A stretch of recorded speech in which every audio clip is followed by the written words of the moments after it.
মির্চি নিবেদন গল্প gold mine. বইটির সত্য আনন্দ পাবলিশার্স প্রাইভেট লিমিটেড কর্তৃক সংরক্ষিত। আমার শরীর থেকে সব ক্ষমতা চলে যাচ্ছে। এর নামই মৃত্যু। পেটে বর্ষার ফলা ঢুকলে কেউ বাঁচে? সেই অল্প বয়স থেকে মৃত্যু আমাকে তাড়া করে আসছে। মৃত্যু, এবার তুমি সফল হলে, কিন্তু বেছে বেছে শুধু আমাকেই কেন? জীবনের কাছে কি অপরাধ করেছি আমি? কত মানুষ ভালোবাসা পায়, সংসার পায়, ছোট ছোট আনন্দ নিয়ে বেঁচে থাকে। মৃত্যু আমাকে কিছুই দিল না। এইভাবে মরতে হবে। সবাই জানবে আমি এক ঘৃণ্য ডাকাত। অন্য ডাকাত দলে একজন মনে করবে। যে অপরাধ আমি করিনি, সেই অপবাদ নিয়ে আমাকে চলে যেতে হবে পৃথিবী থেকে। ভরত, এই তো নিয়তি। শুনছেন সুনীল গঙ্গোপাধ্যায়ের লেখা উপন্যাস প্রথম আলোর দ্বিতীয় খণ্ড। রংপুরে কেউ বারিন, হেম ও ভরত এই তিনজনকে নিজেদের বাড়িতে আতিথ্য দেয়নি। তবে একজন একটা ফাঁকা বাড়ি ওদের জন্য ছেড়ে দিয়েছে। সেখানে ওরা রান্না করে খায়। রান্না করতে হয় ভরতকে। এটা তার শাস্তির অঙ্গ।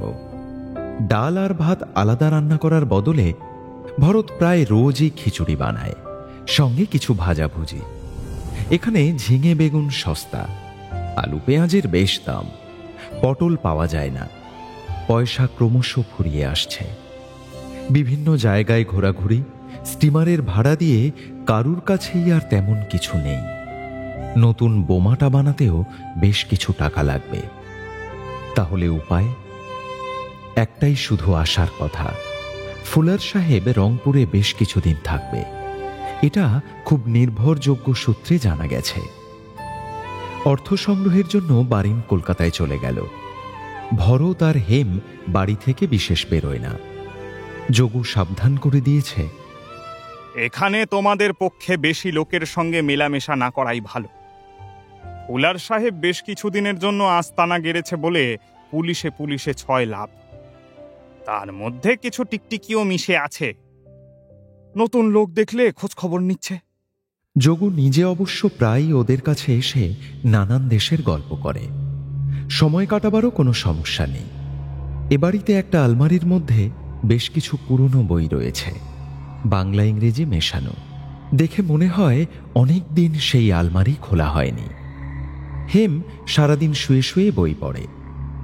ভরত চটপট রান্না সেরে নিয়ে পছন্দ মতন বই খোঁজে। তার মনোভাব এখন সম্পূর্ণ বদলে গেছে। তাকে সবসময় বেশ উৎসাহী ও হাসি খুশি দেখায়। রংপুরে আসার আগে পর্যন্ত মৃত্যু চেতনা মাথার ওপর ভূতের মতন চেপে বসেছিল। দেশের কাজ করা কিংবা পরাধীনতার অপমান বোধের চেয়েও প্রধান হয়ে উঠেছিল নিজেদের প্রাণদান। যেন মৃত্যু অবধারিত। এখন তার মনে হয় দেশের কাজ করতে হবে, অত্যাচারী ফুলারকে শাস্তি দিতে হবে, সবই ঠিক। সেই সঙ্গে নিজের প্রাণ বাঁচাবারও সব রকম চেষ্টা করতে হবে। সব মানুষই বাঁচতে চায়। আগে থেকেই নিজেকে মৃত্যু দণ্ডাজ্ঞা দিয়ে বসবো কেন? নতুন বোমাটা বানানো হলে আমাদের কার্যসিদ্ধি তো হবেই, নিজেরাও প্রাণে বাঁচতে পারব। সেরকম বেগতিক দেখলে সুদূর পাঞ্জাব বা সিন্ধু প্রদেশে পালিয়ে গিয়ে গা ঢাকা দিয়ে থাকতে হবে কিছুদিন। যতই অচেনা পরিবেশ হোক, যত দূরই হোক, তবু তো বেঁচে থাকা। এখন প্রতিদিন ঘুম ভাঙার পর সূর্যের আলো দেখার পরই মনে হয় এই পৃথিবী কত সুন্দর। কয়েকটা টুনটুনি পাখি ডাকাডাকি করে, তাও মনে হয় কত মধুর। পাগল ছাড়া এই পৃথিবী কেউ এমনি এমনি ছেড়ে যেতে চায়? আপাতত বেঁচে থাকার অন্য একটি সমস্যা দেখা দিয়েছে। বারিন 2-3 দিনের মধ্যেই ফিরে আসবে বলেছিল। 1 সপ্তাহ কেটে গেল, তার পাত্তা নেই, কোনো চিঠিপত্রও লেখেনি। টাকা পয়সাও নিঃশেষ, রান্নাঘরে চাল ডালও বাড়ন্ত। এরপর খাওয়া জুটবে কি করে? আমার কাছে শেষ যে কটি টাকা ছিল তাও বারিনের যাওয়ার ভাড়ার জন্য দিতে হয়েছে। এখন উপায়? বারিন কি অসুস্থ হয়ে পড়ল? বারিন যদি আর না আসে, আমরা দুজন এখান থেকে ফিরবই বা কি করে? আজ শুধু খিচুড়ি, আলু বেগুনও জোটেনি। দুপুরে 2 কলা পাতায় খিচুড়ি বেড়ে দিয়ে ভরত বলল, চাল ডাল আজ শেষ, কয়েকটা ঝিঙে পড়ে আছে, ও বেলায় শুধু তার ঝোল হবে। কাল কি করে চলবে আমি জানি না। হেম, তোমার কাছে আর পয়সা আছে? আমার শেষ সিকিটা তো পরশু খরচ করে ফেললাম। আশা করি বারিন আজ এসে পড়বে। যদি না আসে? ভদ্রলোকের ছেলে, কারুর কাছে তো ভিক্ষেও চাইতে পারবো না। এখানে আমাদের ভদ্রলোক হিসেবে কজন চেনে? চুলে ধুলোবালি মেখে খালি গায়ে শুধু লুঙ্গি পরে যদি বাজারের কাছে বসি, কেউ ভিক্ষে দেবে না। না, কেউ দেবে না। তুমি বা আমি যদি ভিখিরি সেজে বসি, লোকে বলবে, মর মিনসে, খেটে খেতে পারিস না, অমন তাগড়া চেহারা নিয়ে ভিক মাংছিস, লজ্জা করে না? তাহলে কুলিগিরির চেষ্টা করতে হবে। রেলের লাইন সারানো হচ্ছে দেখেছি। স্থানীয় কুলিরা ঠেঙিয়ে আমাদের তাড়াবে। দুর্ভিক্ষের ধাক্কায় বহু চাষা মজুর শহরে এসে ভিড় করেছে। সে রাতেও বারিন ফিরল না। পরদিন আর উনুন ধরাবার প্রশ্ন নেই। কাছে যখন টাকা কড়ি থাকে, তখন একটা বেলা কিংবা একটা গোটা দিনও কিছু না খেলে তেমন কষ্ট হয় না। কিন্তু আজ সকাল থেকেই পেট চুঁই চুঁই করছে। একটাই কথা মনে পড়ছে, কি খাবো আজ? আজ কি খাবো? দুজনে 2টি বই খুলে চৌকিতে শুয়ে রইল। চোখ মাঝে মাঝে চলে যাচ্ছে সদর দরজার দিকে। কান এমনই উৎকর্ণ যে শালিক পাখির পায়ের আওয়াজও শুনতে পাচ্ছে। যদি বারিন আসে, সে এসে পড়তে পারে যে কোনো মুহূর্তে। হেম পড়ছে বঙ্কিমের রাজসিংহ, আর ভরত পড়ছে হুতম প্যাঁচার নকশা। সে বইটার সামনের কয়েকখানা পাতা ছেঁড়া। পড়তে পড়তে একসময় ভরত হো হো করে হেসে উঠল। হেম পাশ ফিরে জিজ্ঞেস করল, কি হে, এত হাসির কি হলো? এই জায়গাটা শুনবে? মা শুনে বড় খুশি হতেন। ও কখনো কখনো আমাদের উৎসাহ দেবার জন্য ফি পয়ার পিছু একটি করে সন্দেশ প্রাইজ দিতেন। অধিক মিষ্টি খেলে তোতলা হতে হয়। ছেলেবেলায় আমাদের এই সংস্কার ছিল। সুতরাং কিছু আমরা আপনারা খেতুম, কিছু কাক ও পায়রাদের জন্য ছাদে ছড়িয়ে দিতুম। আর আমাদের মঞ্জুরি বলে দিশি একটি সাদা বেড়াল ছিল। আহা, কাল সকালে সেটি মরে গেছে, বাচ্চাও নাই। বাকি সে প্রসাদ পেত। এই অবধি বলে পড়া থামিয়ে ভরত বলল, গতকাল সন্দেশ খাইনি জানো? এই সাদা বেড়ালটাকেও ভাগ্যবান মনে হচ্ছে না? সন্দেশ খেতে চাও? তোমার বাবুয়ানি তো কম নয়। দেখো ভাই, সারাদিন যদি ভাত টাত নাও জোটে, পেটে কিল মেরে থাকতে পারি, কিন্তু 1 কাপ চা না হলে যে চলে না। বিড়ি সিগারেটও ফুরিয়ে গেছে। আমাদের প্রতিবেশী নলিনী বাবুর বাড়িতে গেলে কি 1 পেয়ালা চা দেবে না? উনি ভুরু কুঁচকে কথা বলেন। বাগানে দাঁড়ালে দেখা হয়, কোনোদিন বাড়ির মধ্যে যেতে বলেননি। ওর বাড়িতে 2টি সমর্থ মেয়ে আছে, তাই বোধহয় আমাদের সন্দেহ করেন। এই কথাটা শুনেই হেম সোৎসাহে উঠে বসে বলল, এই তো একটা উপায় খুঁজে পেয়েছি। বারিন যদি নাই ফেরে, তাহলে তোমায় একটা বিয়ে দেব এখানে। তুমি পাত্র হিসেবে খারাপ নও, লেখাপড়া জানো, চেহারাপত্রও ভালো। তুমি যাতে তো কায়স্থ, নলিনী বাবুরাও কায়স্থ। আপত্তি হবে না বোধ করি। আমি কায়স্থ না চাঁড়াল বুঝবে কি করে? তোমার মুখের কথায় বিশ্বাস করবে? আমার চালচুলো নেই, আর কারুর কাছে যে খোঁজ নেব তারও উপায় নেই। তুমি বরং আরেকটা বিয়ে করে ফেলো। আমার একটি যে গৃহিণী আছে, তাতেই রক্ষা নেই। সৃষ্টিকর্তা মেয়েদের একটা সাংঘাতিক অস্ত্র দিয়েছেন, তার নাম কান্না। তাতেই আমি কুপকাত হয়ে গেছি কতবার।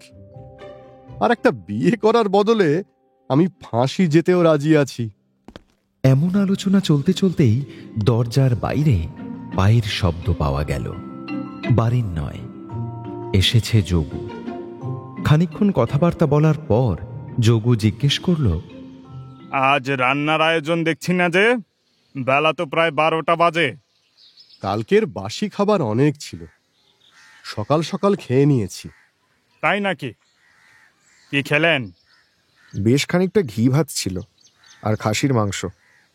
মাংস রান্না বাসি হলেই ভালো জমে। চিংড়ি মাছও ছিল গোটা কয়েক, আর কামরাঙার অম্বল। আহা, এ তো অতি উপাদেয়। আগে এলে একটু চেখে দেখতাম। সঙ্গে দই ছিল না? রংপুরের দই বিখ্যাত। আর পাতক্ষীর। তাই নাকি? ওবেলা আনিয়ে খাওয়া যাবে। যোগু একটা বিড়ি ধরালো। হেম লোভীর মতন তাকিয়ে রইল তার দিকে। বিড়ির গন্ধে তার মন আনচান করছে, কিন্তু চক্ষু লজ্জায় চাইতে পারল না। স্নান করবেন না? সকালেই সারা হয়ে গেছে। তাহলে উঠুন, কামিজ পরে নিন। আমার অর্ধাঙ্গিনী আজ আপনাদের নিমন্ত্রণ করেছেন। এত জলদি জলদি যে এত ভালো ভালো খাদ্য খেয়ে বসে থাকবেন তা তো আগে বুঝিনি। চলুন, শুধু 2টি ডাল ভাত খাবেন। একটু না হয় দেরি করেই খেতে বসবো। ভরত ও হেম পরস্পরের সঙ্গে চোখাচোখি করে একসঙ্গে হেসে উঠল। যোগু না হেসে গম্ভীরভাবে ভরতকে বলল, আপনি তো মশাই ম্যাজিক জানেন। কাল সন্ধেবেলা দেখলাম ঝিঙের তরকারি রেঁধেছেন, আজ সেটা হয়ে গেল বাসি মাংস। তাহলে দিন, আগে একটা বিড়ি দিন। ভাত খাওয়ার আগে আপনার বাড়িতে চা খাবো। বারিন ফিরল পরের দিন, কিন্তু সে দুঃসংবাদ নিয়ে এসেছে। চেষ্টা করেও মাত্র 25 টাকার বেশি জোগাড় করতে পারিনি। সে টাকাও দিয়েছেন আমার দাদা অরবিন্দ ঘোষ। তিনি বলেছেন তার কাছে আর টাকা নেই। সত্যি তো, তিনি বেশি টাকা পাবেন কোথায়? যেসব বড় মানুষেরা সাহায্যের প্রতিশ্রুতি দিয়েছিল তারা কেউ পাত্তাও দেয়নি। আসল ব্যাপার হলো, ফুলার বধের পরিকল্পনা নিয়ে আমাদের দলটি অনেক দিন বাইরে রয়েছে। তাতে কলকাতার নেতাদের ধারণা হয়েছে যে আমরা কাজের কাজ কিছুই না করে ফুর্তি করে বেড়াচ্ছি। সেজন্য আর কেউ টাকা দেবে না। একটা বড় রকমের অ্যাকশন দেখাতে পারলে অনেক অর্থ সাহায্য আসবে। 25 টাকায় বিপ্লব? নতুন বোমা বানাবার খরচই বা আসবে কোথা থেকে? আমাদের খাওয়া দাওয়াই বা কিভাবে চলবে? তবে কি এবারের মতন এ পরিকল্পনা বাতিল করে ফিরে যাওয়াই শ্রেয়? ভরত ফিরে যাওয়ার পক্ষে, বারিনও নিমরাজি। কিন্তু হেম জেদ ধরে রইল। সে কিছুতেই ব্যর্থতা স্বীকার করে নেবে না। 2 দিন ধরে তর্কাতর্কি চলার পর 3য় দিন উপস্থিত হল আর একজন, নরেন গোসাই। তাকে অরবিন্দবাবু পাঠিয়েছেন বিশেষ এক বার্তা নিয়ে। দেখো বারিন, তোমরা ফিরে যাও এটা অরবিন্দবাবু চান না। কলকাতা থেকে আর অর্থ সংগ্রহের আশা নেই। এই রংপুর থেকেই টাকা তুলতে হবে। এমনিতে কেউ দেবে না। তোমাদের কাছে মারাত্মক অস্ত্রশস্ত্র রয়েছে, সেগুলোকেই কাজে লাগাতে হবে। অর্থাৎ ডাকাতি। হেম আর বারিন রাজি হয়ে গেলেও এই ব্যাপারটা ভরতের মনঃপুত নয়। সে বলল, 4 বছর আগে যতীন বাণুজ্যের আখড়ায় জমায়েত হওয়ার সময় কয়েকবার ডাকাতি করে টাকা তোলা হয়েছিল।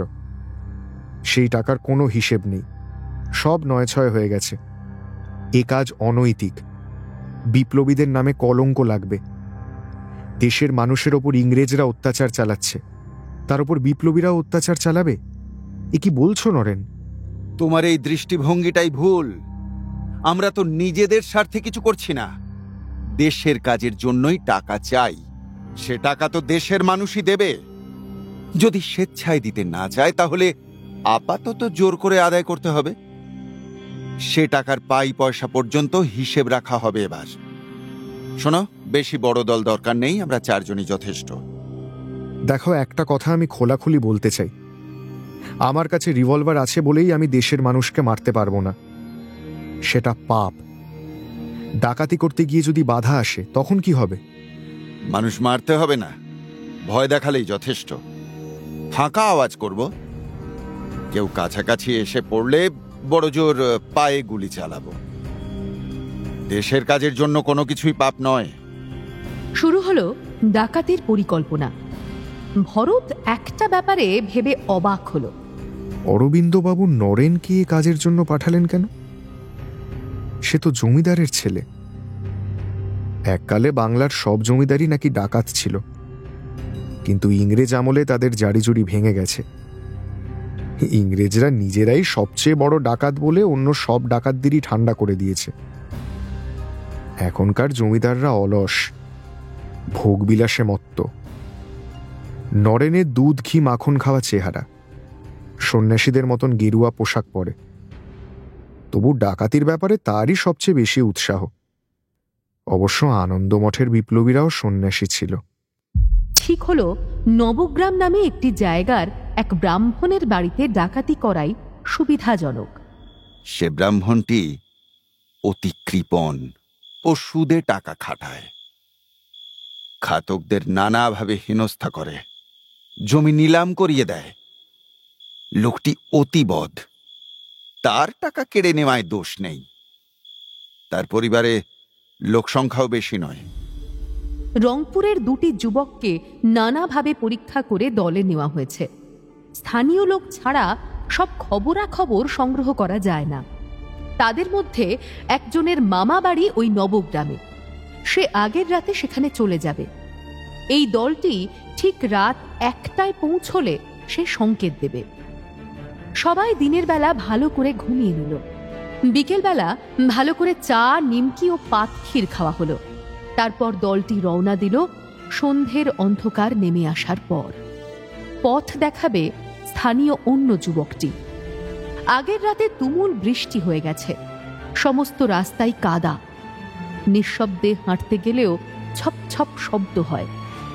লোকবসতি এড়িয়ে এড়িয়ে চলতে হচ্ছে। সাপখোপের ভয় পদে পদে। একটা ব্যাঙের উপর পা পড়তে ভরত আতঙ্কে প্রায় চিৎকার করে ফেলেছিল আরেকটু হলেই। 4 বছর আগে এইরকম অভিযানে দলের লোক সংখ্যা ছিল অনেক বেশি। ডাকাতের বড় দলবল দেখলেই গ্রামবাসীরা ভয় পায়। এবারে অন্য কৌশল ঠিক করা হলো। নরেন বলল, যা খবর পাওয়া গেছে তা হলো, মহাজন ব্রাহ্মণটি যে বালিশ মাথায় দিয়ে শোয়, সেই বালিশের মধ্যেই তার জমানো টাকা, সোনাদানা সব থাকে। টাকার গরম ছাড়া তার ঘুম হয় না। কোন ক্রমে সেই বালিশটি কেড়ে নিতে হবে। বেশি লোককে সে বিশ্বাস করে না। একজন নমশূদ্র পাহারাদার শুয়ে থাকে তার দরজার বাইরে। লাঠি ছাড়া কাছে আর কোনো অস্ত্রই থাকে না। রিভলভারের ভয় দেখিয়ে তাকে কাবু করতে হবে। বুড়োর কাছ থেকে বালিশটা কেড়ে নিয়ে পালাতে হবে ছটপট। বাড়ির মধ্যে ঢোকারও একটা উপায় পাওয়া গেছে।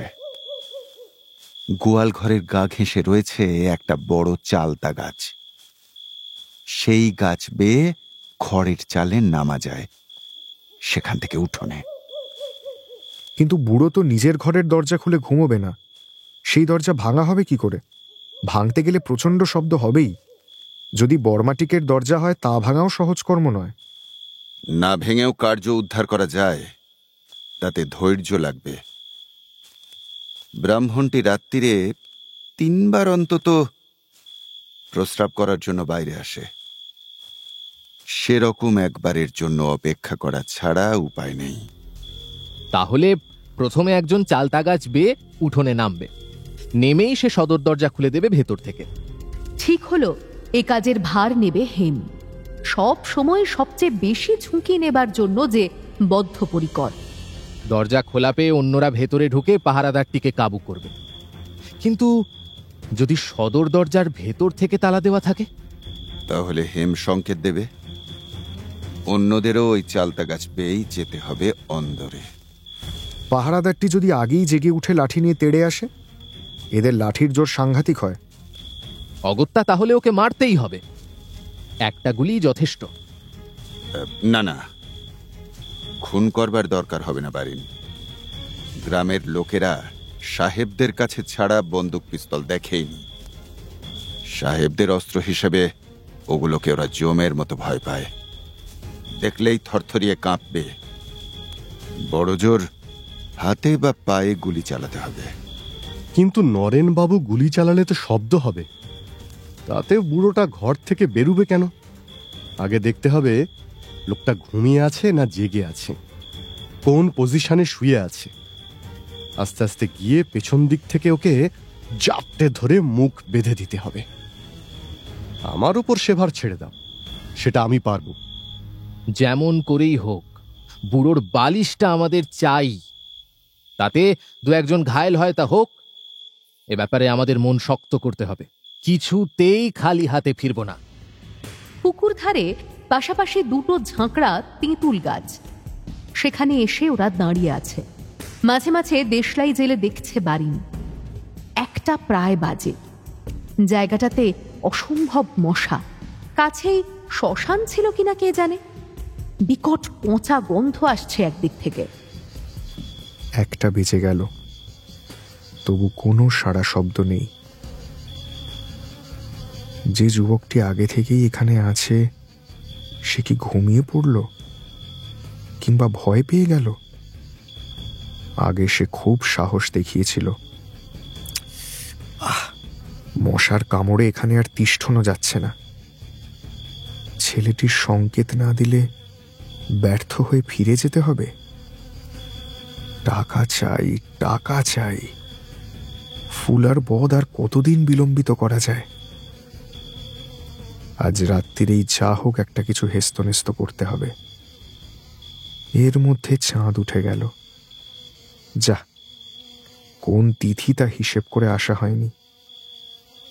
কাল রাতে অত মেঘ ছিল, আজ একেবারে আকাশ পরিষ্কার। ফটফট করছে জ্যোৎস্না। আমরা অন্যরা জ্যোৎস্না দেখে উদ্বিগ্ন হলেও হেম বলল, ভালোই হলো, খড়ের চালে বসে বাড়ির মোটামুটি ভেতরটা দেখে নেওয়া যাবে। কিন্তু ছেলেটি না এলে বুড়োর বাড়ি চেনাবে কে? হেমের কথা শুনে সঙ্গে এসেছে যে অন্য যুবকটি, সে বলল, সে বাড়ি আমিও চিনি, কিন্তু কিছু কি গন্ডগোল হলো? চলো তাহলে যাওয়া যাক। বালিশটা আমার কাছে থাকবে।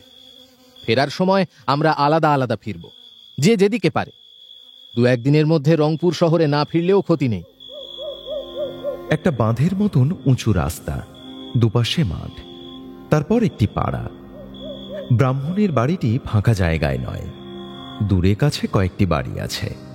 শোরগোল উঠলেই অন্য প্রতিবেশীরা জেগে উঠতে পারে। এদের একমাত্র ভরসা আগ্নেয়াস্ত্র।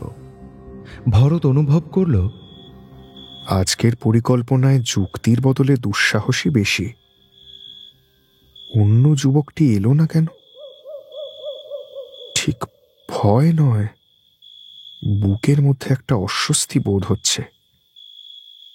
কিছু যেন ভুল হয়ে গেছে। আপাতত বাড়িগুলি ঘুমন্ত নিঝুম, কোথাও বাতি জ্বলছে না। ব্রাহ্মণের বাড়িটি বেশ সুরক্ষিত। উঠোনটা উঁচু পাঁচিলে ঘেরা। গোয়ালঘরটি মূল বাড়ি থেকে অনেকটা তফাতে। মাঝখানে উঠোন। একটা কুকুর ওদের সঙ্গে সঙ্গে এসে অনবরত ডেকে চলছে। স্থানীয় যুবকটি মাটি ঢেলা ছুঁড়ে সেটাকে তাড়াতে চাইলেও সেটা খানিকটা দূরে গিয়ে ফিরে আসছে আবার। হেম আজ ধুতির বদলে হাফ প্যান্ট পরে এসেছে, কোমরে রিভলভার বাঁধা। চালতা গাছ বেয়ে উঠতে শুরু করলো। বেশ স্বাস্থ্যবান। বড় গাছ, ঘন পাতায় ঢাকা। খসখস শব্দ হচ্ছে পাতায়। চাঁদের আলোয় স্পষ্ট দেখা যাচ্ছে একটা লম্বা ডাল ধরে দোল খেতে খেতে হেম লাফিয়ে নামলো খড়ের ঢালু চালে। সেখানে কয়েক মিনিট বসে রইল। তারপর ঠিক একটা বাঘের মতন গুঁড়ি মেরে মেরে এগোতে লাগলো। একটু পরে তাকে আর দেখা গেল না। এ পর্যন্ত ভেতর থেকে কোনো সাড়া শব্দ পাওয়া যায়নি। হেম লাফিয়ে নেমেছে মাটিতে। পাহারাদারটি ঘুমন্ত না জাগ্রত? হেম আগে দরজা খুলে দেবে, না আগে পাহারাদারটিকে একাই কাবু করতে যাবে? অধীর প্রতীক্ষা। একটা একটা করে মুহূর্ত গোনা হচ্ছে। হেম দরজা খুলে দেবার আগেই কিছুটা দূরে অকস্মাৎ বহু মানুষের চিৎকার শোনা গেল। কারা যেন ইতস্তত ছোটাছুটি করছে। জ্বলে উঠল কয়েকটি মশাল, এদিকেই ছুটে আসছে। মার মার ডাকাত ডাকাত রব শোনা যাচ্ছে। কি হলো ব্যাপারটা? এখানে কেউ জাগেনি এখনো? অত দূরে ওরা ডাকাতির কথা টের পেল কি করে? আগের যুবকটি বিশ্বাসঘাতকতা করেছে? আমাদের জন্য ফাঁদ পাতা হয়েছে? সত্যি সত্যি ক্রুদ্ধ জনতা ছুটে আসছে এদিকে। এরই মধ্যে কাকে যেন ধরে ফেলে মার শুরু করেছে। শোনা গেল তার আর্তচিৎকার। কিছু লোক তাড়া করছে, কিছু লোক ছুটে পালাচ্ছে। ওরা কারা? প্রায় সঙ্গে সঙ্গে বোঝা গেল ব্যাপারটা। এ বাড়ির ডাকাতদের কথা কেউ এখনো টের পায়নি। কিন্তু এমনই ভাগ্যের পরিহাস, আজই এই একই সময়ে এ গ্রামের অন্য একটি বাড়িতে ডাকাত পড়েছে। তারা সত্যিকারের ডাকাত দল। যে বাড়িতে তারা হামলা করতে গিয়েছিল সেটা নায়েবের বাড়ি। তার বরকন্দাজদের সঙ্গে গ্রামের লোক ও লাঠি সোঁটা নিয়ে ডাকাতদের পিছু নিয়েছে। তাহলে তো আর এখানে থাকা চলে না। বাড়ি চেঁচিয়ে বলল, রিট্রিট, রিট্রিট। কিন্তু হেম যে এখনো ভেতরে। হেমের জন্য অপেক্ষা না করে দলের অন্যান্যরা দিক বিদিক ভুলে দৌড় দিল। ভরত তবু না নড়ে গলা ফাটিয়ে ডাকল, হেম, হেম, বেরিয়ে এসো। কোনো উত্তর নেই। কিন্তু জনতার অগ্রবর্তী কয়েকজন ভরতের গলা শুনতে পেয়েছে। দুজন লোক বলল, ওই তো এক শালা। ভরত এবার দৌড়েও বেশি দূর যেতে পারল না। সেই দুজন দুদিক থেকে তাকে প্রায় বেষ্টন করে ফেলেছে। ওদের হাতে বর্ষা। ভরত রিভলভারটা বের করে বলল, সাবধান, সাবধান, গুলি খেয়ে মরবি। হটে যা, হটে যা। একজন ভরতের দিকে বর্ষা ছুঁড়ে মারল। ভরত গুলি চালাতে দ্বিধা করল, তবু তার হাত কাঁপছে। আমি মানুষ মারবো, কিন্তু আমি না মারলে এরা আমাকে মেরে ফেলবে। সে নলটা ওপরের দিকে করে ট্রিগার টিপল দুবার।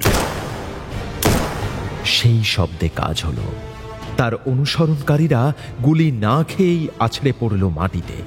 তারপর হ্যাঁচড় প্যাঁচড় করে তারা পালাতে লাগল। অন্য কোথাও আরো গুলির শব্দ শোনা যাচ্ছে। ভরত দৌড়চ্ছে। কোন দিকে যাচ্ছে সে জানে না। ঢুকে পড়েছে একটা জঙ্গলে। জ্যোৎস্না রয়েছে, তবু মাঝে মাঝে চোখে অন্ধকার দেখছি কেন? পেটে এত ব্যথা। কি পেটে একটা বর্ষা গেঁথে আছে। তার মস্ত বড় ডান্ডাটা নিয়েই আমি ছুটছি এতক্ষণ। বর্ষাটা কখন লাগলো আমি টেরও পাইনি। এতক্ষণ ব্যথাও করেনি। এটা আগে তুলে ফেলা দরকার। ডান্ডাটা ধরে টানাটানি করতে সেটা ভেঙে গেল মট করে। হলাটা গেঁথে রইল পেটে। ভরত ছুটছে আর ভাবছে,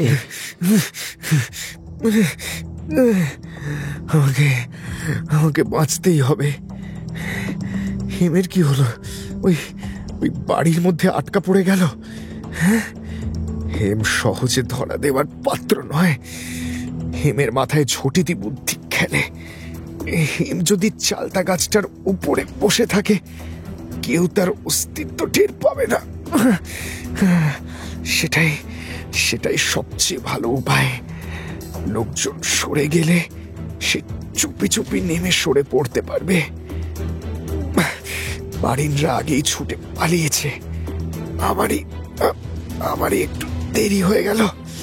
এইসব চিন্তা বিদ্যুতের মতন মাথায় আসছে বটে। তার মধ্যেই ভরত অনবরত ভেবে যাচ্ছে,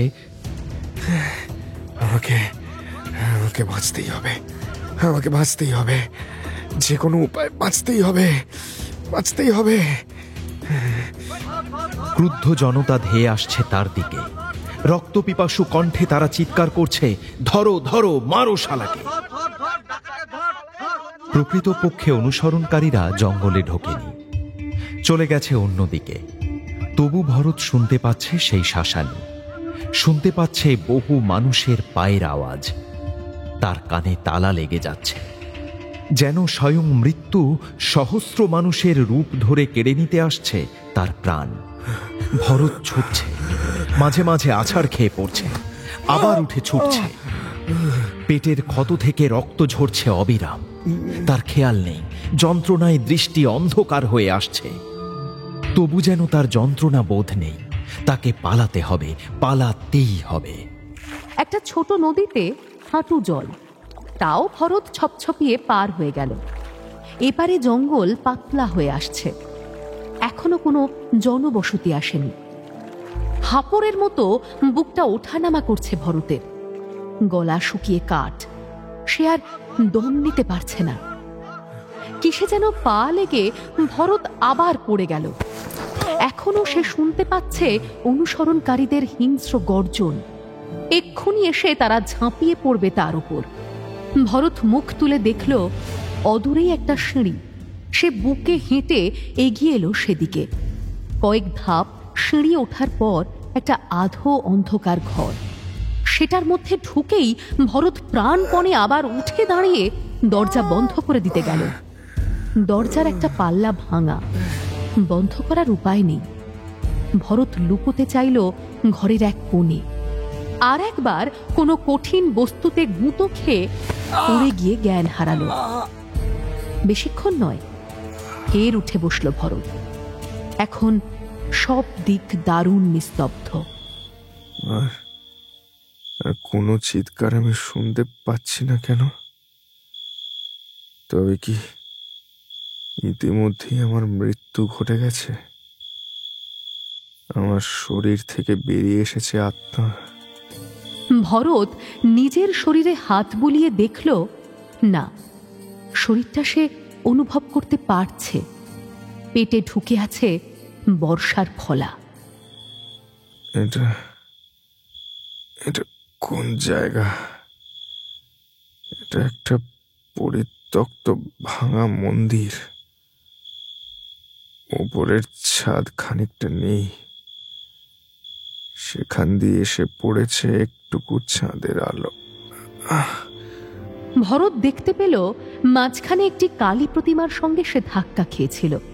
সে সেই দেবী মূর্তির পায়ের কাছে আছড়ে পড়ে তীব্র ব্যাকুলতার সঙ্গে বলতে লাগলো, মা, মা, মা, আমাকে বাঁচাও, আমাকে বাঁচাও, মা, আমাকে বাঁচাও। ওরা আমাকে মারতে আসছে, তুমি তুমি রক্ষা করো মা।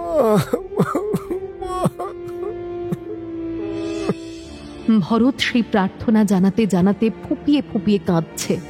সে কিছুতেই মরতে চায় না। এখন একমাত্র কোনো দৈব ক্ষমতাই তাকে বাঁচাতে পারে। একসময় তার অশ্রু নিঃশেষ হয়ে গেল। চোখে ভালো দেখতে পাচ্ছে না। চোখের সামনে একটা অন্ধকার পর্দা দুলছে। ভরত নিজেই বুঝতে পারছে আমার শরীর থেকে সব ক্ষমতা চলে যাচ্ছে। এর নামই মৃত্যু। পেটে বর্ষার ফলা ঢুকলে কেউ বাঁচে? সেই অল্প বয়স থেকে মৃত্যু আমাকে তাড়া করে আসছে। মৃত্যু, এবার তুমি সফল হলে, কিন্তু বেছে বেছে শুধু আমাকেই কেন? জীবনের কাছে কি অপরাধ করেছি আমি? কত মানুষ ভালোবাসা পায়, সংসার পায়, ছোট ছোট আনন্দ নিয়ে বেঁচে থাকে। মৃত্যু আমাকে কিছুই দিল না। এইভাবে মরতে হবে। সবাই জানবে আমি এক ঘৃণ্য ডাকাত। অন্য ডাকাত দলে একজন মনে করবে।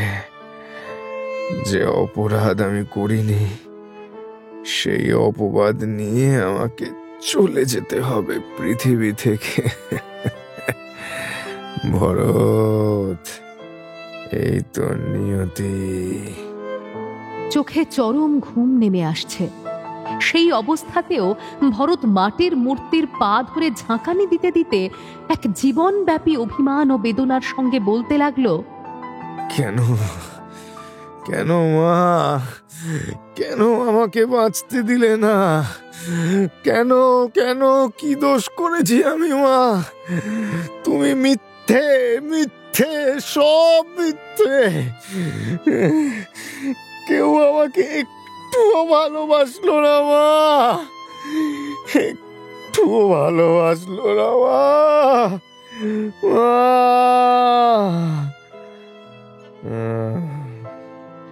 কয়েকবারের ঝাঁকানিতে সেই পুরাতন মাটির মূর্তি হুড়মুড় করে ভেঙে পড়ল ভরতের ওপর। ভরতের শরীর নিথর হয়ে গেল। এত বিশাল নদী যেন অপার বারিধি। সত্যি এই নদীর প্রান্তে দাঁড়ালে যেন সমুদ্র দর্শন হয়। শুধু উত্তাল জলরাশি, পারাপার দেখা যায় না। নদী নয় অবশ্য, নদ। সৃষ্টিকর্তা ব্রহ্মার মানস পুত্র ব্রহ্মপুত্র। তিব্বতের মানস সরোবরে এর উৎপত্তি। তিব্বতের আদি নাম সাংপো। সংস্কৃতে সেই সাংপোই হয়েছে শান্তনু।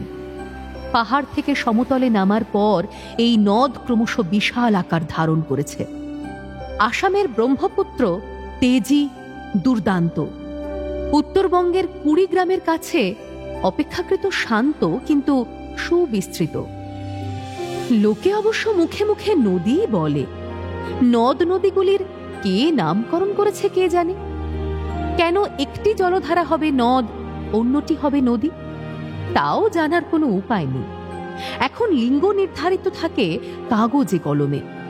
সাধারণ মানুষ সব নদীকেই নারী মনে করে, তাই ব্রহ্মপুত্র নদী। এই ব্রহ্মপুত্র বক্ষে একটি বড় আকারের বজ্রায় কয়েকদিন ধরে আস্তানা গেড়েছে দ্বারিকানাথ ও বসন্ত মঞ্জুরি। আমাদের পুত্র সন্তানটির বয়স এখন 6 বছর। ভারী সুশ্রী ও বুদ্ধিমান ছেলে। তার নাম সত্যানন্দ, ডাকনাম ছোটকু। পাহারাদার, দাস দাসী, পাচক নিয়ে জলের ওপর আমার রীতিমতন এক সংসার। ওইসব কর্মচারীদের জন্য বজরার সঙ্গে বাঁধা আছে আরো 2টি বোট। রাত পোহালে সর্বপ্রথম ঘুম ভাঙে বসন্ত মঞ্জুরির, একেবারে ব্রাহ্ম মুহূর্তে। প্রতিদিন সূর্যোদয় দেখা তার নেশার মতন দাঁড়িয়ে গেছে। আমি অবশ্য অনেক বেলা পর্যন্ত ঘুমোই। সূর্য দেখার জন্য আমাকে ডাকলেও আমি জাগি না, বরং বিরক্তি প্রকাশ করি। আর কেউই জাগে না। বজরার ছাদে উঠে হাঁটু গেড়ে সূর্যমুখী হয়ে বসে থাকে শুধু বসন্ত মঞ্জুরি। নদী গর্ভ থেকে একটি লাল গোলকের মতন লাফিয়ে উঠে আসে সূর্য। তখন তাকে আকাশের বদলে জলের দেবতা বলে মনে হয়। এই মুহূর্তটিতে হাত জোড় করে বসন্ত মঞ্জুরি প্রণাম জানায়। কোনো কোনো দিন খুব মৃদু স্বরে আপন মনে গান করে। সেই গান অনেকটা কান্নার মতন শোনায়। কবে যে বসন্ত মঞ্জুরির মনে গান আসবে তার ঠিক নেই। কখনো মাসের পর মাস সে গান করে না, আমার অনুরোধেও গলা খোলে না। আবার হঠাৎ এক একদিন নিজে থেকে গেয়ে ওঠে। তার স্বামী পুত্র নিয়ে সুখের সংসার, কোনো কিছুরই অভাব নেই। তবু সে যেন ঠিক সংসারই হতে পারল না। তার মধ্যে একটুও গৃহিণীপনা নেই। প্রতিদিন কি রান্না হবে তা নিয়ে সে মাথা ঘামায় না। কোনো খাদ্যদ্রব্যের প্রতি তার নিজস্ব ঝোঁক নেই। টাকা পয়সা, গয়নাগাটি বিষয়েও লোভ নেই। এমনকি নিজের ছেলের সম্পর্কেও সে যেন খানিকটা উদাসীন। প্রতিটি মাই সন্তানকে ভালোবাসে। বসন্ত মঞ্জুরি বা ভালোবাসবে না কেন? কিন্তু সে ছেলেকে নিয়ে আদিক্ষেতা করে না। ছেলের জন্য একটি ভৃত্য নিযুক্ত আছে, তার ওপর ভার দিয়েই সে নিশ্চিন্ত। সে যেন সুরলোকের মানুষ, কখনো পুরোপুরি বাস্তবে নেমে আসে না। কখনো সখনো সে গাছপালার দিকে অনেকক্ষণ এমনভাবে তাকিয়ে থাকে যেন সে প্রকৃতির নিঃশব্দ সঙ্গীত শুনতে পাচ্ছে। মাঝরাতে ঘুম ভেঙে সে পূর্ণিমার চাঁদ দেখার জন্য ছাদে বসে থাকে একা। পুকুরে স্নান করতে গেলে যেন জলের সঙ্গে সে কথা বলে। হঠাৎ হঠাৎ সে ঘরের সাদা দেওয়ালের দিকে এমনভাবে মনোযোগী হয়ে দৃষ্টি নিবদ্ধ করে যেন কোনো গ্রন্থ পাঠ করছে। অনেকে আড়ালে বসন্ত মঞ্জুরিকে পাগল বলে। দ্বারিকার বোন, ভগ্নিপতি ও অন্যান্য আত্মীয়রা মনে করে বসন্ত মঞ্জুরির হাবভাব মোটেই স্বাভাবিক নয়। তা তো মনে করবেই। অধিকাংশ সংসারী মানুষই একরকম ধরা বাঁধা নিয়মে চলে। যাদের সঙ্গে তাদের ব্যবহার মেলে না তাদেরই তারা মনে করে অস্বাভাবিক। দ্বারিকা তার স্ত্রীর এইসব পাগলামি মোটামুটি পছন্দই করে, শুধু একটি ব্যাপার ছাড়া। মাঝে মাঝে বসন্ত মঞ্জুরির মুখ চোখের চেহারা বদলে যায়। তখন যেন তার শরীরে কিছু একটা ভর করে। সে ভবিষ্যৎবাণী করতে থাকে। যে ঘটনা তখনও ঘটেনি তা সে বলে দেয়, কিংবা অনেক দূরে যা ঘটছে তা যেন দেখতে পায় সে। দ্বারিকা তখন খুব অস্বস্তি বোধ করে। নিজের স্ত্রীকে কেউ জাদুকরী হিসেবে দেখতে চায় না। এজন্য দ্বারিকা কবিরাজ ডেকে চিকিৎসাও করিয়েছে বসন্ত মঞ্জুরির। বসন্ত মঞ্জুরি নিজেও এই ব্যাপারটার জন্য লজ্জা পায়। ঘোর কেটে গেলে সে কান্নাকাটি করে। আমার কাছে ক্ষমা চেয়ে বারবার বলতে থাকে, কেন কেন আমার এমন হয়? আমি নিজেই যে কিছু বুঝি না। বসন্ত মঞ্জুরির বিবাহ উপলক্ষে বেশ শোরগোল পড়ে গিয়েছিল শহরে। নিজের প্রজারা বিক্ষোভ দেখাতে শুরু করলে ক্রুদ্ধ দ্বারিকা বিক্রি করে দিয়েছিল জমিদারি। তারপর সে এটা সেটা ব্যবসায়ের চেষ্টা করেছিল, কোনোটাতেই তেমন সফল হতে পারেনি। তাছাড়া বসন্ত মঞ্জুরি এক জায়গায় বেশি দিন থাকতে চায় না। কলকাতায় তার মন টেকে না। আর অনবরত ভ্রাম্যমান হলে ব্যবসা বাণিজ্য চলে কি করে? অনেক ভেবে চিন্তে দ্বারিকা সঞ্চিত অর্থ দিয়ে আবার একটি জমিদারি কিনে ফেলেছে। জমিদারি এখন সবচেয়ে লাভজনক। সর্বক্ষণ জমিদারের উপস্থিতির প্রয়োজন হয় না।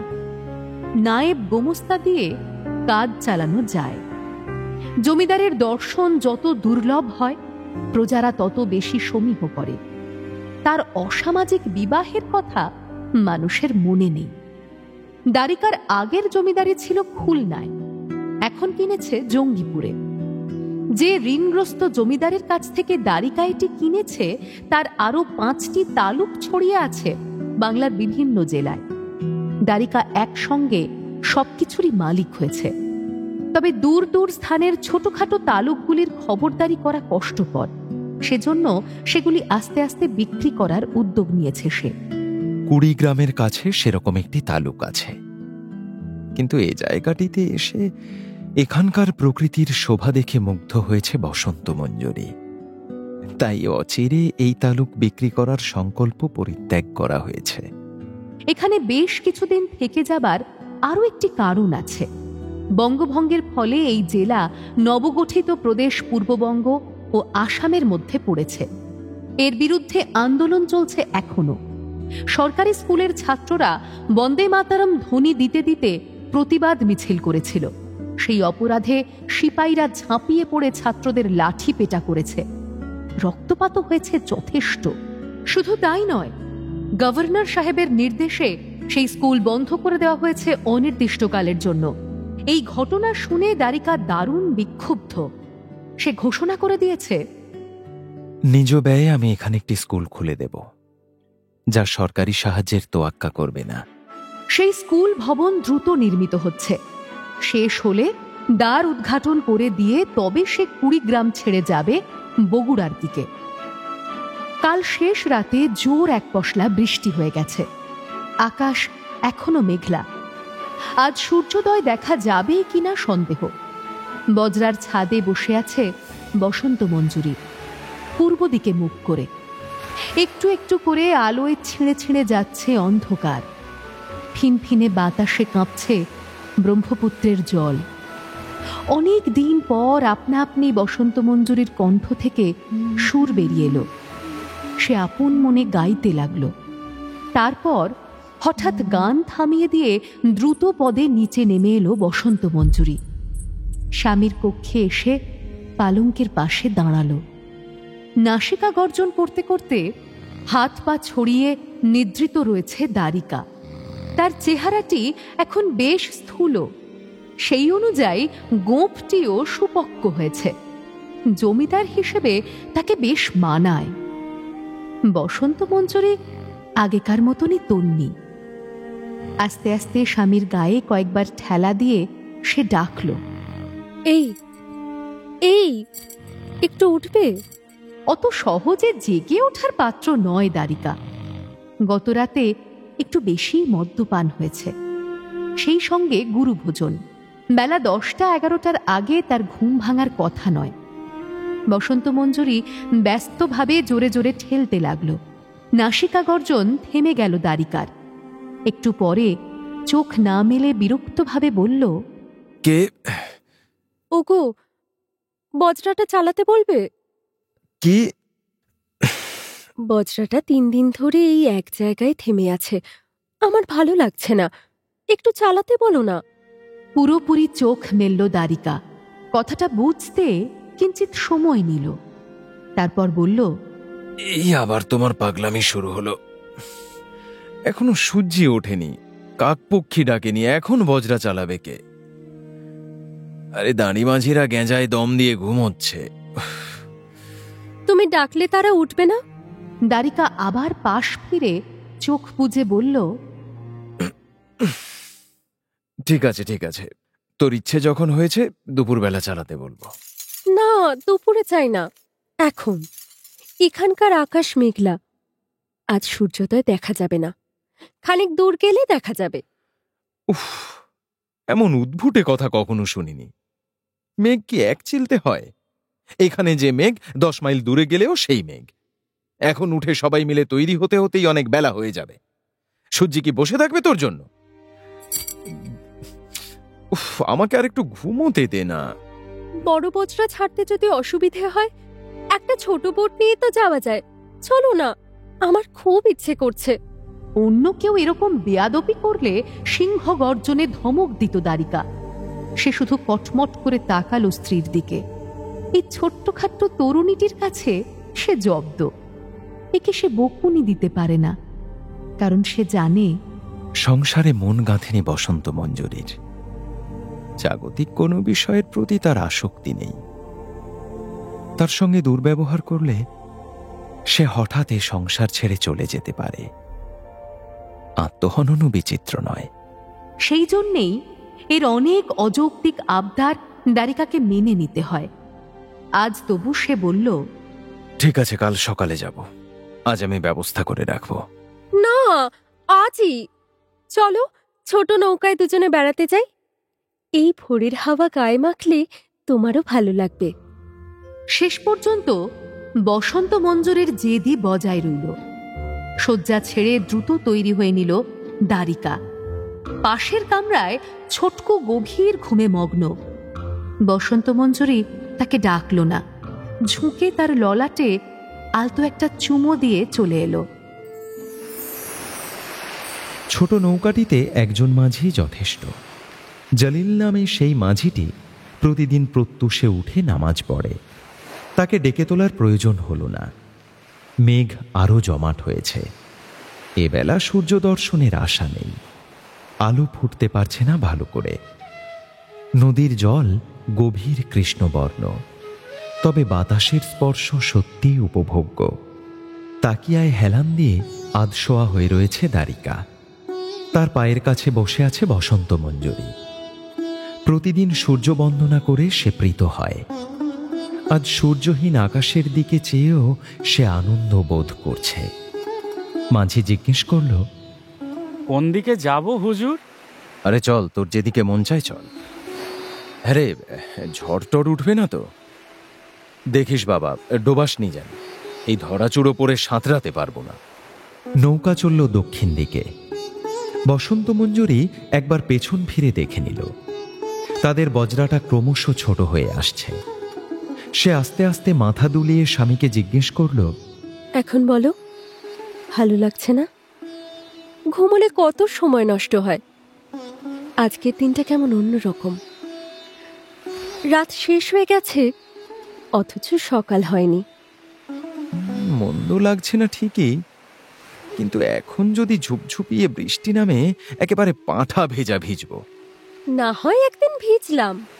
বেশি ভিজলে নির্ঘাত সান্নিপাতিক হবে, তখন কোবরেজের তেতো ওষুধ গিলতে হবে, মনে থাকে যেন।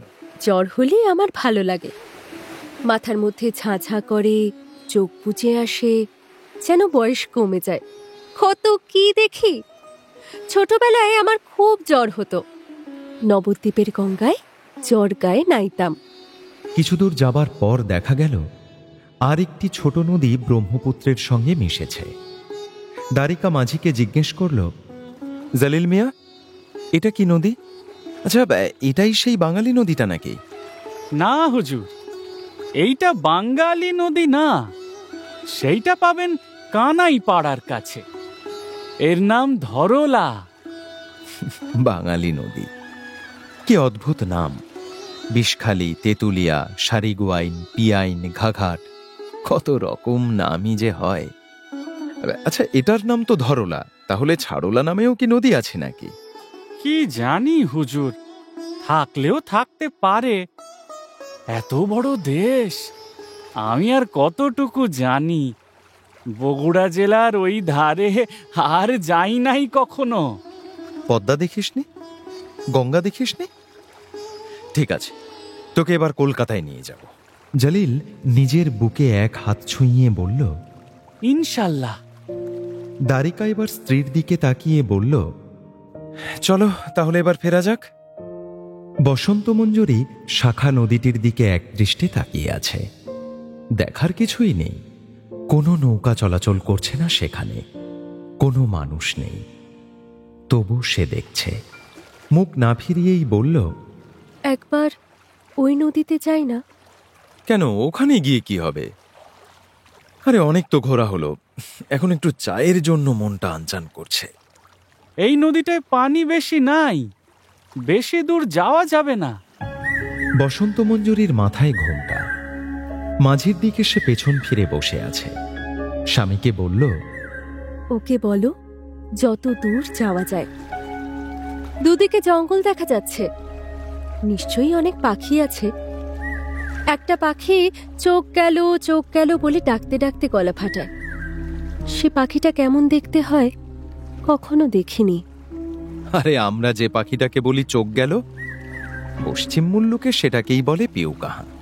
আচ্ছা, আর বেশি দূর যাব না কিন্তু, বড়জোর আর আধ ঘন্টা। ধরলা নদীর দুপাশে সত্যিই বেশ ঘন গাছপালা, কোনো জনবসতি দেখা যায় না। বসন্ত মঞ্জুরি কথা বন্ধ করে একদৃষ্টিতে দেখছে তীরের দিকে, যেন সে উৎকর্ণ হয়ে রয়েছে কোনো বিশেষ পাখির ডাকের জন্য। খানিকটা যাবার পর নদী অগভীর হয়ে এলো। এখনো পুরোপুরি বর্ষা নামেনি, মাঝে মাঝে চর হয়ে আছে। জলিল জিজ্ঞেস করল, কর্তা, এবার নাওয়ের মুখ ঘুরাই। ওকে নৌকোটা পাড়ে লাগাতে বলো, একটু ঘুরে দেখব। আরে এখানে তো শুধু জঙ্গল, কি দেখার আছে? জঙ্গলে গিয়ে জঙ্গলই দেখব। তোমার জঙ্গলে ঘুরতে ভালো লাগে না? শোনো মেয়ের কথা, খামোখা জঙ্গলে ঘুরতে যাব কেন? শিকার টিকার করতে যাওয়া যায়, কিন্তু এ জঙ্গল তো তেমন নয়। একবারটি নামবে না? আমার যে খুব ইচ্ছে করছে। সকলেই তোমারই ইচ্ছা, ইচ্ছাময়ী তারা তুমি। এখন এই জলকাদার মধ্যে আমাকে হাঁটতে হবে, চলো। কোনো ক্রমে কাদা বাঁচিয়ে নামা হলো তীরে। এখানে বন বেশ ঘন, পাখির অভাব নেই। গাংশালি কি বেশি, আর এক রকম পাখি টরটর করে ডাকছে, ওদের বলে জল তরঙ্গ। ছাতারে পাখির দল ঝগড়া করছে মাটিতে নেমে। চোখ গেল শোনা গেল না বটে, কিন্তু বড় গাছের নিবিড় পাতার আড়ালে একটা হলুদ পাখি ডেকে যাচ্ছে, গৃহস্থের খোকা হোক। ঘুঘু ডাকছে, ঠাকুর গোপাল ওঠো ওঠো ওঠো। বসন্ত মঞ্জুরি বিহ্বল হয়ে সেই সব পাখির ডাক শুনতে শুনতে হাঁটছে। হঠাৎ এক জায়গায় থমকে দাঁড়ালো সে, যেন তার ঘোর লেগেছে। চক্ষু দুটি বিস্ফারিত, ভুরু দুটি অনেকখানি তোলা, শরীর একটু একটু দুলছে। দ্বারিকা একটি সোনালী গোসাপ দেখতে পেয়ে সেটাকে ধরার কথা চিন্তা করছিল। ইদানিং বিশেষ চোখে পড়ে না। এই গোসাপের চামড়ায় ভালো চটি জুতো হয়। বসন্ত মঞ্জুরির পরিবর্তন সে লক্ষ্য করেনি। বসন্ত মঞ্জুরি বলল, ওগো, আমার ভেতরটা যেন কেমন কেমন করছে। কথাটা শুনে দ্বারিকা চমকে বসন্ত মঞ্জুরির দিকে মুখ ফিরিয়ে বলল, হ্যাঁ, শরীর খারাপ লাগছে? বাসি এই জন্যই নৌকা থেকে নামতে বারণ করেছিল। চল, শিগগির চল। হাঁটতে পারবি? নইলে আমার হাত ধর। না, সেরকম নয়। কিসে যেন আমায় টানছে। আমার কেন এরকম হয় বলো তো? উফ, পাগলামি করিস না, আমার হাত ধরে থাক। বসন্ত মঞ্জুরি সে কথায় কান না দিয়ে একদিকে দৌড় লাগালো। অগত্যা দ্বারিকাকেও ধুতির কোঁচা সামলে ছুটতে হলো। হরিণীর মতন ত্রস্ত পায়ে ছুটে যাচ্ছে বসন্ত মঞ্জুরি। বনের মধ্যে আর একটি ছোট নদী পড়ল। তাতে অতি সামান্য জল। ছপছপিয়ে সে নদী পার হয়ে গেল। তারপর দাঁড়ালো একটা ভাঙা মন্দিরের সামনে। দুহাতে মুখ ঢেকে ফুঁপিয়ে কেঁদে উঠল সে। হতবুদ্ধির মতন দ্বারিকা তার পাশে এসে বলল, কি হলো বাসি? কাঁদছিস কেন? কি হলো? আরে আমাকে বল। মুখ থেকে একটা হাত সরিয়ে বসন্ত মঞ্জুরি মন্দিরটার দিকে দেখিয়ে বলল, তুমি ওর ভেতরে যাও। কেন? দেখেই তো বোঝা যাচ্ছে এখানে পুজো টুজো হয় না। আমি এই মন্দিরের মধ্যে যেতে যাব কেন? বসন্ত মঞ্জুরি দ্বারিকার পায়ের কাছে বসে পড়ে অতি কাতর স্বরে বলল, লক্ষ্মীটি, তোমার পায়ে পড়ি, একবার ভেতরে গিয়ে দেখে এসো। এ তো বিশুদ্ধ পাগলামি। এর সঙ্গে তর্ক চলে না। বোঝাই যাচ্ছে বসন্ত মঞ্জুরির মাথায় বায়ু চড়েছে। দ্বারিকা ঠিক করল, এবারে কলকাতায় ফিরে সাহেব ডাক্তার দিয়ে ওর চিকিৎসা করাতেই হবে। দ্বারিকা পায়ে পায়ে এগিয়ে গেল মন্দিরের দিকে। দরজার একটা পাল্লা ভাঙা। ভেতরটা বেশ অন্ধকার। মাটির কালীমূর্তি উপুর হয়ে পড়ে মেঝেতে। মাথাটা গড়িয়ে গেছে খানিক দূরে। প্রথমে দ্বারিকার মনে হল, কালী মূর্তির নিচেও আর একটা কোনো মূর্তি, হয়তো শিবের। কিন্তু মূর্তিটা এক কাত হয়ে পড়ে আছে, হাত দুটো মাথার কাছে। কোনো কুমোর বা ভাস্কর মাথায় হাত দেওয়া শিবের মূর্তি গড়ে কে? আরো কাছে এসে দ্বারিকা দেখল, মূর্তি নয়, একজন মানুষ, সদ্য মৃত। ছুটে মন্দির থেকে বেরিয়ে এলো দ্বারিকা। রাগে তার সমস্ত শরীর জ্বলছে। এখন আর সে সংযম রাখতে পারল না। মাটিতে হাঁটু গেড়ে বসে থাকা বসন্ত মঞ্জুরির চুলের মুঠি ধরে চিৎকার করে বলল,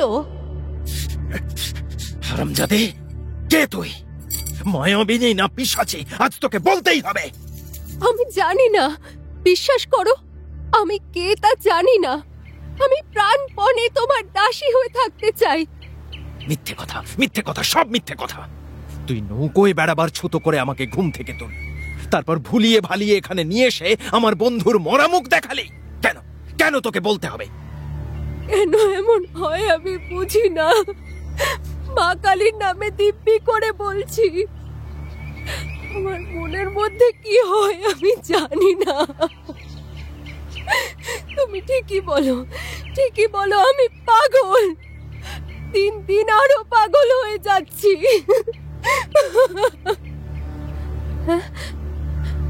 মরে গেছে?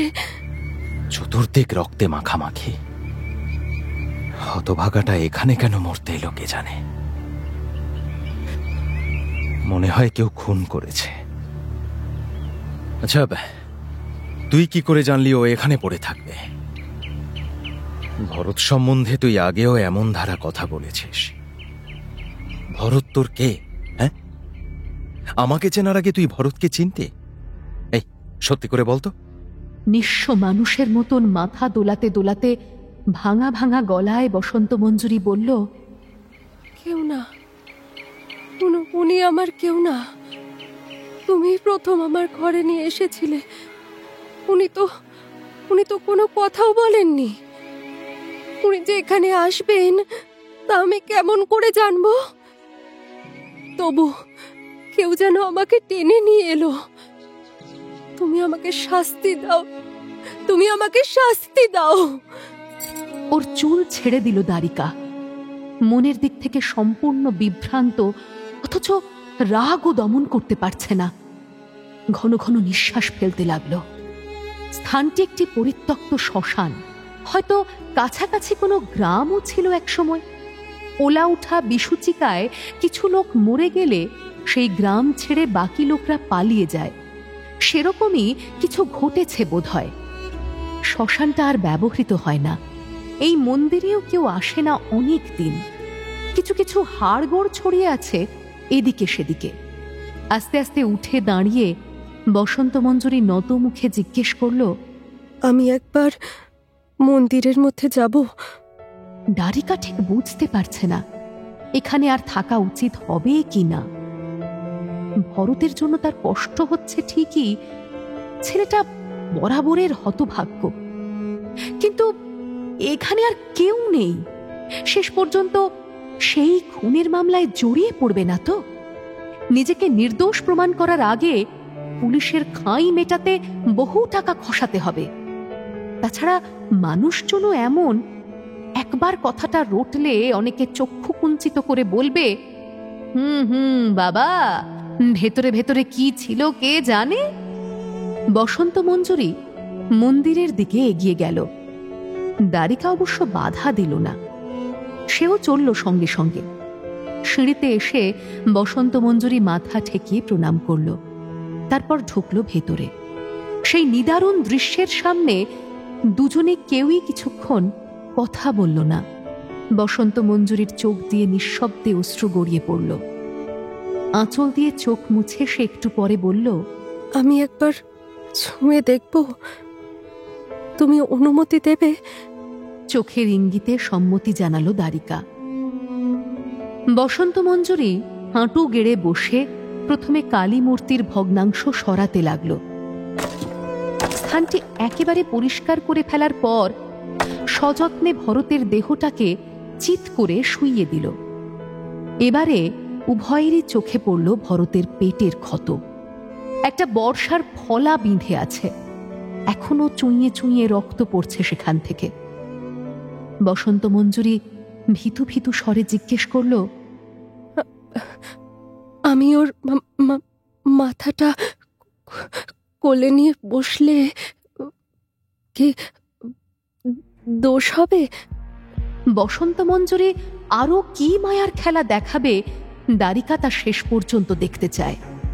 উগ্র কৌতূহলে তার বুক ধকধক করছে। সে আবার চোখের ইঙ্গিত করল। জানু ভাঁজ করে বসে ভরতের মাথাটা কোলের ওপর তুলে নিল বসন্ত মঞ্জুরি। চোখের পাতা দুটো টেনে টেনে খুলতে লাগলো। কি যেন বিড়বিড় করে সে বলছে আপন মনে, এখন তুই মন্ত্র পড়বি? না না, আমি সেরকম কোনো মন্তর জানি না, কিন্তু মনে হচ্ছে শরীরটা এখনো একেবারে ঠান্ডা হয়ে যায়নি। তুমি একটু জল আনতে পারো? দ্বারিকা ঝটিতে বেরিয়ে গেল। কিসে করে জল আনবে? কয়েকটা ভাঙা মাটির হাঁড়ি মালসা বাইরে পড়ে থাকতে দেখেছে। তারই একটা কুড়িয়ে নিয়ে কাছের সেই ক্ষীণতুয়া নদী থেকে জল নিয়ে এলো। মন্দিরে এসে দেখল ততক্ষণে বসন্ত মঞ্জুরি নিজের আঁচল দিয়ে ভরতের মুখ থেকে ধুলো ময়লা মুছে দিয়েছে। জোরে জোরে অনবরত ফুঁ দিচ্ছে ভরতের দৃষ্টিহীন খোলা চোখে। জল নিয়ে সেই চোখেই ঝাপটা মারতে লাগলো বসন্ত মঞ্জুরি। মারছে তো মারছেই। দ্বারিকার মনে হলো যেন অনন্তকাল এরকম চালাতে চায় আমার স্ত্রী। সে এখান থেকে ভরতকে ছেড়ে উঠবে না, অথচ এ সবই পণ্ডশ্রম। কিন্তু একাগ্রভাবে তাকিয়ে থাকতে থাকতে একসময় মনে হলো, আরে একবার কি কাঁপলো ভরতের চোখের পলক? বারেক স্পন্দিত হলো শরীর। আরো কিছুক্ষণ বাদে স্পষ্টতই নড়ে উঠল সেই মৃতবৎ দেহ। কাতর শব্দ করল।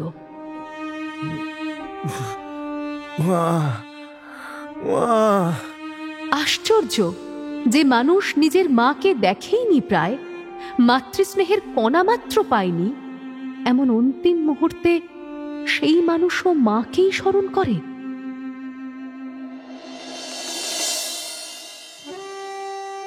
নাটক সদ্য শেষ হয়েছে। সাজঘরে রং তুলছে অমরেন্দ্রনাথ। মন মেজাজ একেবারেই ভালো নেই। আজ দর্শক সংখ্যা খুবই কম ছিল। অভিনয়ের ফাঁকে ফাঁকে অমরেন্দ্রনাথ দেখছিল সামনের আসনগুলি প্রায় সব ফাঁকা। এইসব দিনে আমার অভিনয়ও মন লাগে না। প্রেক্ষাগৃহ পূর্ণ থাকবে, কিছু লোক টিকিট না পেয়ে হতাশ হয়ে ফিরে যাবে, তবেই না দাপট দেখানো যাবে মঞ্চে। অভিনয়ে যতই অমনোযোগী হচ্ছে অমরেন্দ্রনাথ, ততই কমে যাচ্ছে দর্শক।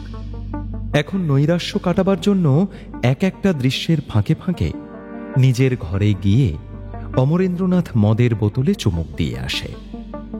ক্লাসিক থিয়েটারে অভিনয়, এমনকি মহড়ার সময়ও কেউ মদ্যপান করতে পারবে না, অমরেন্দ্রনাথ এই কঠোর নির্দেশ জারি করেছিল। সে নির্দেশ সে নিজেই ভেঙেছে অনেকদিন। অতি দর্পে হতালঙ্কা। একসময় অমরেন্দ্রনাথ দর্প করে বলেছিল, আমি জঙ্গলে গিয়ে নাটক করলে সেখানেও দর্শকরা আমার অভিনয় দেখতে ছুটে যাবে। কোথায় গেল সেই সব দিন? আগে 10-12টা ক্ল্যাব বাঁধা ছিল। এখন যে কজন দর্শক আসে তারাও যেন হাততালি দিতে ভুলে গেছে। দর্শক টানবার জন্য মরিয়া হয়ে অমরেন্দ্রনাথ সিরাজউদ্দৌলা নাটক নামালো। মিনার্ভাই ওরা সিরাজদৌলা খুব জমিয়েছে। ক্লাসিকেও সেই একই নাটক। চলুক চলুক প্রতিযোগিতা। এখানে নাম ভূমিকায় অমরেন্দ্রনাথ স্বয়ং, মিনার্ভায় দানি। আশ্চর্য ব্যাপার, দর্শকরা তবু মিনার্ভাতেই গিয়ে ভিড় করছে। আমার সঙ্গে দানির তুলনা হয়?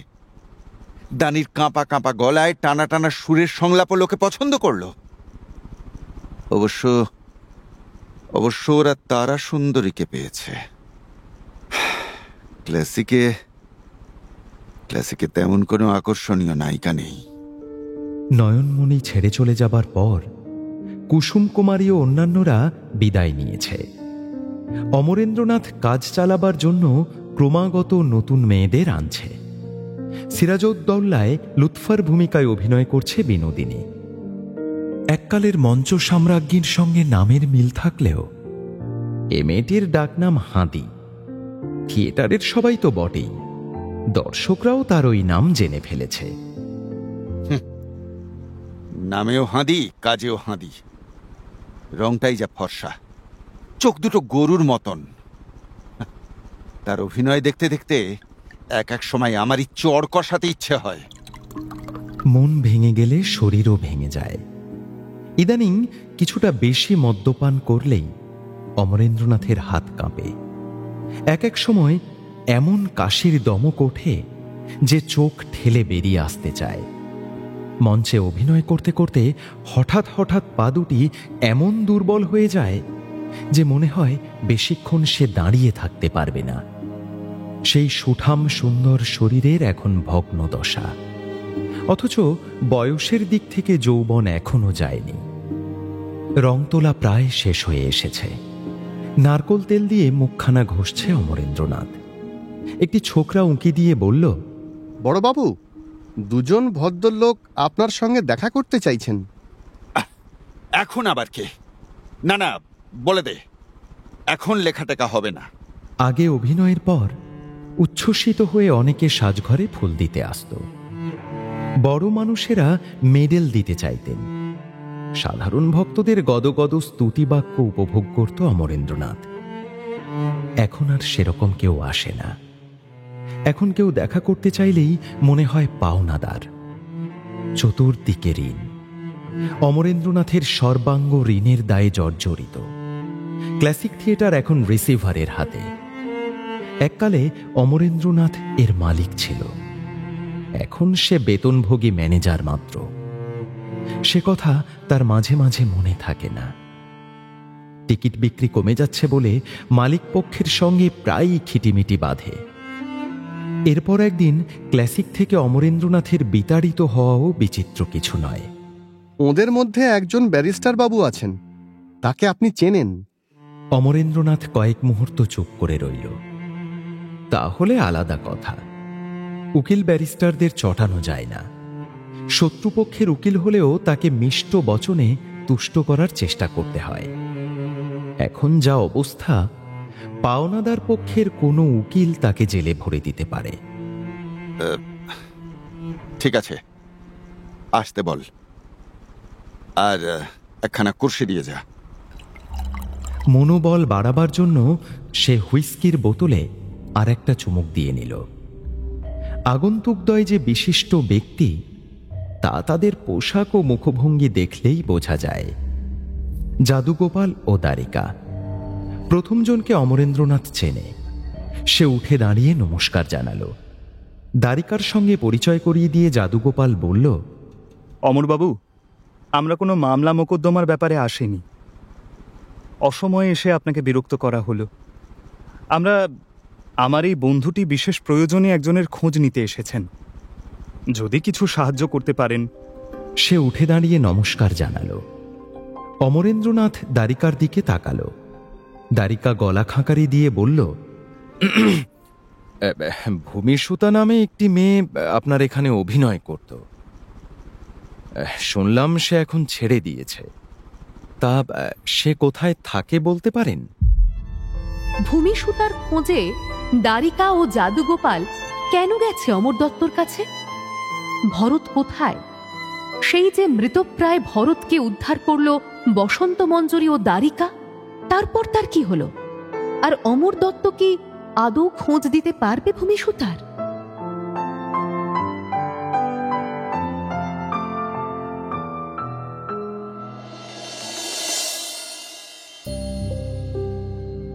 শুনলেন সুনীল গঙ্গোপাধ্যায়ের প্রথম আলো। আজ শুনলেন পর্ব ৪২। উপস্থাপনায় শিবাশিস বন্দ্যোপাধ্যায়, নাট্যরূপ অর্পিতা চট্টোপাধ্যায়, পর্ব পরিচালনায় দেবলীনা আচার্য, বিশেষ তত্ত্বাবধানে সৌভিক গুহ সরকার, সৃজনশীল পরিচালনা ইন্দ্রাণী চক্রবর্তী, আবহ সঙ্গীত কৌশিক দাস, প্রযোজনায় ভিজুয়াল অডিও, গল্প পাঠে স্পন্দন দাস এবং দেবশ্রী মুখার্জি। ভরত মির্চি অগ্নি, হেম অভিষেক মুখার্জি, বারিন সায়ন্তন ঘোষ, দ্বারিকা স্পন্দন দাস, বসন্ত মঞ্জুরি ছন্দবাণী দত্ত, অমর সুদীপ্ত ঘোষ, জাদুগোপাল ভিকি দাস এবং অন্যান্য শিল্পীরা।